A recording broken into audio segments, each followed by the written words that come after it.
खुदा यीशु मसीह के प्रोफेसर नाम है आप सबको मेरा सलाम। अजीजों, आज हम निजात के हवाले से बात करेंगे कि मसीह की खुशखबरी है क्या। ये मोहब्बत का खुला खत, ओपन इनविटेशन है बनी नूह इंसान के लिए कि आए, इसे रिसीव करें, कबूल करें, इसमें शामिल हो और बच जाएं। ये निजात का पैगाम, अब्दी हयात की खुशखबरी कि यीशु ही मसीह है। इसे समझने के लिए जरूरी है कि हम आदम की क्रिएशन को, ओरिजिनल मैन को समझें। Man who was created in the image of God. पैदाइश पहला बाब उसकी 27वें आयत में लिखा है, और खुदा ने इंसान को अपनी सूरत पर पैदा किया। आमीन। जब खुदा ने दुनिया बनाई, खुदा ने कहा कि अच्छा है। खुदा ने आदम को बनाया, खुदा ने कहा कि अच्छा है। और खुदा इंसान से मोहब्बत करता है। खुदा ने आदम को फैसिलिटेट किया, उसे अच्छी जगह रखा, उसे हर चीज मुहैया की, उसे बाग़ अदन में रखा। ये उसकी मोहब्बत थी इंसान के लिए। फिर हम देखते हैं कि आदम परफेक्ट मैन कैसे था।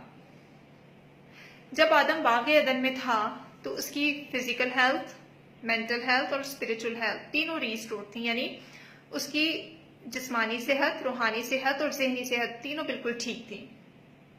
आदम को जिस्मानी तौर से कोई बीमारी नहीं थी, उसे कभी सर में दर्द नहीं हुआ, कभी उसे मौत का डर नहीं था। फिर हम देखते हैं कि उसकी मेंटल हेल्थ भी बिल्कुल ठीक थी। खुदा ने आदम से कहा कि तू तमाम जानदारों के नाम रखना, और आदम ने तमाम जानदारों के नाम रखे, पेड़ पौधों के नाम रखे और जानवरों के नाम रखे, बिल्ली, शेर, हाथी, चीता, घोड़ा। और फिर आदम शुरू में आता है, बिल्ली को बिल्ली, शेर को शेर, घोड़े को घोड़ा, हाथी को हाथी ही कहता है। इट मीन्स कि उसका ज़हनी तवाज़ुन भी ठीक था, उसे भूलने की भी कोई प्रॉब्लम नहीं थी। फिर हम देखते हैं कि उसकी स्पिरिचुअल लाइफ, स्पिरिचुअल हेल्थ वो भी बिल्कुल ठीक थी। खुदा के साथ उसकी रफाकत थी, गहरी रफाकत थी, वो खुदा से राब्ते में था, वो बहाल था। Praise the Lord. और जब खुदा ने आदम को बनाया, उसमें अपना दम फूंका, तो वो एक परफेक्ट क्रिएशन ठहरा था। खुदा ने उसे अपने जलाल से मामूर किया था। और बाग़ अदन में आदम को पसीना भी नहीं आता था। आज हम कहते हैं कि हम खून और पसीने की कमाई खाते हैं और ये हम फखर से कहते हैं, तो ये फखर की बात नहीं है। ये गुनाह के बायस आदम पर लानत ही गई थी। खुदा ने, पढ़ेंगे हम ज़बूर 8 और उसकी 4 आयत से ऑनवर्ड लिखा है, तो फिर इंसान क्या है कि तू उसे याद रखे, और आज़म ज़ात क्या है कि तू उसकी खबर ले, क्योंकि तूने उसे खुदा से कुछ ही कमतर बनाया है और जलाल और शौकत से उसे ताजदार करता है, और तूने उसे अपनी दस्तकारी पर तसल्लुत बख्शा है। तूने सब कुछ उसके कदमों के नीचे कर दिया। आमीन। अब ये जो जलाल और शौकत का ताज खुदा ने इंसान के सर पर रखा था, इब्लीस को इस ताज से प्रॉब्लम थी।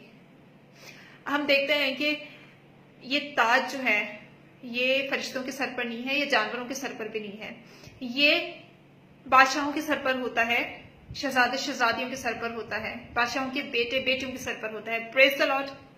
हम जब पैदाइश की किताब उसका 3रा बाब पढ़ते हैं तो उसमें हम देखते हैं कि इंसान की जिंदगी में, आदम और हवा की जिंदगी में 3 मसले आए। पहली आयत में शैतान का मसला आया, और शैतान की वजह से 6ठी आयत में गुनाह का मसला आया, और फिर गुनाह की वजह से 24वीं आयत में इंसान खुदा से जुदा हो गया। तो ये जो 3 मसले थे, शैतान की वजह से गुनाह, गुनाह की वजह से खुदा से जुदाई। अब इन तीनों मसलों की वजह से इंसान जो है वो खुदा के जलाल से महरूम हो गया।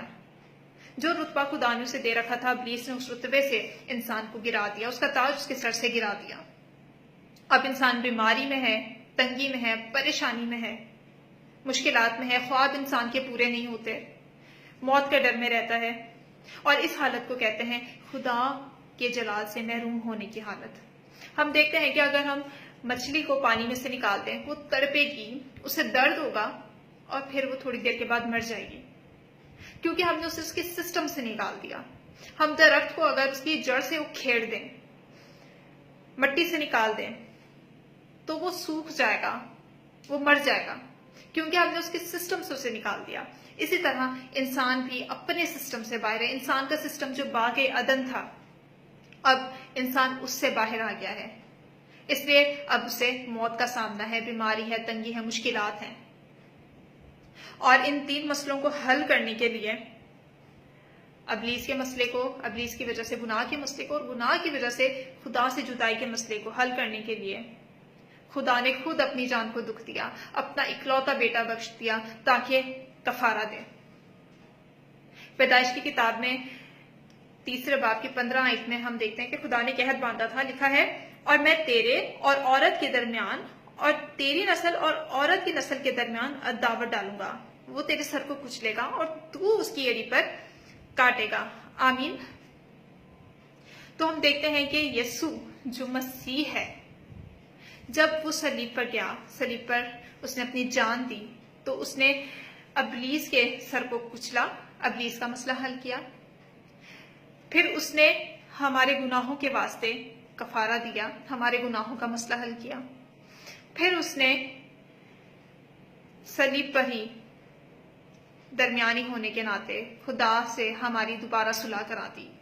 جیسے ہی اس نے جان دی اور ہیکل کا پردہ پھٹ گیا، اب ہم خداوند سے دوبارہ رابطے میں آ جاتے ہیں، اور جب ہم توبہ کرتے ہیں، اپنے گناہوں کا اقرار کرتے ہیں، خداوند یسوع کے نام کا بپتسمہ لیتے ہیں، اس میں شامل ہوتے ہیں، تو ہم دوبارہ سے اس کی حضوری کو، خدا کی حضوری کو انجوائے کر سکتے ہیں، جیسے آدم اور حوا کیا کرتے تھے۔ یاد رکھیں، خداوند یسوع کے وسیلہ سے ہم لعنت پروف ہو گئے، ہماری ساری لعنت جو ہے اس نے اٹھا لی۔ اس نے اپنا جسم پھاڑا تاکہ ہم خدا باپ سے دوبارہ صلح میں آ جائیں، ہم خدا باپ ہمیں دوبارہ اپنا سکے۔ اس نے ہماری ساری بدکاری لے لی تاکہ ہم ابدی آرام میں سکونت کر سکیں۔ عزیزو، ضروری ہے کہ ہماری زندگیوں میں مسیح کا جلال نظر آئے۔ خدا کے کلام میں لکھا ہے، جس کے پاس بیٹا ہے اس کے پاس زندگی ہے، جس کے پاس خدا کا بیٹا نہیں اس کے پاس زندگی بھی نہیں۔ صلیب کا پیغام ہلاک ہونے والوں کے نزدیک بے وقوفی ہے، لیکن نجات پانے والوں کے نزدیک خدا کی قدرت ہے۔ یاد رکھیں، پرانا آدمی، پرانے عہد کا آدمی جو آدم سے پیدا ہوتا ہے، وہ ایک بار پیدا ہوتا ہے اور 2 بار مرتا ہے، لیکن جو مسیح میں ہیں وہ 2 بار پیدا ہوتے ہیں اور 1 بار مرتے ہیں۔ ضروری ہے کہ ہم اگر نجات یافتہ ہیں تو ہمارا گھرانہ بھی نجات یافتہ ہو۔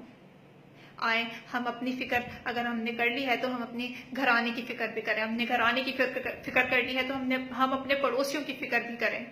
خداوند یسوع بہت جلد آنے والا ہے، اس وقت وہ ہمارا درمیانی ہے، ہمارے بیچ میں اور خداوند کے بیچ میں ہماری شفاعت کرتا ہے۔ اس وقت وہ صلح کرواتا ہے، اس وقت وہ ہمارا وکیل ہے، ہماری وکالت کرتا ہے خدا باپ کے آگے۔ لیکن بہت جلد وہ جیسے ہی نرسنگا پھونکا جائے گا، وہ منصف بن کے آئے گا، وہ عدالت کے لیے آئے گا، وہ بھیڑوں کو بکریوں سے جدا کرے گا۔ پھر ہمارے پاس وقت نہ ہوگا مسیح میں قائم رہنے کا۔ یہ وقت ہے، قائم رہیں گے تو بچ جائیں گے، قائم نہیں رہیں گے تو پھر آگ اور گندک کی جھیل میں ڈالے جائیں گے۔ اور خداوند کو ہماری یہ روحیں، جو اس کا دم ہے، جو اس نے ہمیں پھونکا ہے، یہ روح، یہ دم اسے اپنا واپس چاہیے، یہ دم اس کا قیمتی ہے۔ آئیں ہم اپنی فکر کریں اور خدا سے محبت کا اظہار کریں، اقرار کریں، اپنے چال چلن سے، اپنی سوچوں سے، اپنی زندگیوں سے خدا کے نام کو جلال دیں۔ خدا اس کلام کی وسیلہ سے مجھے اور آپ کو بہت برکت دے۔ آمین۔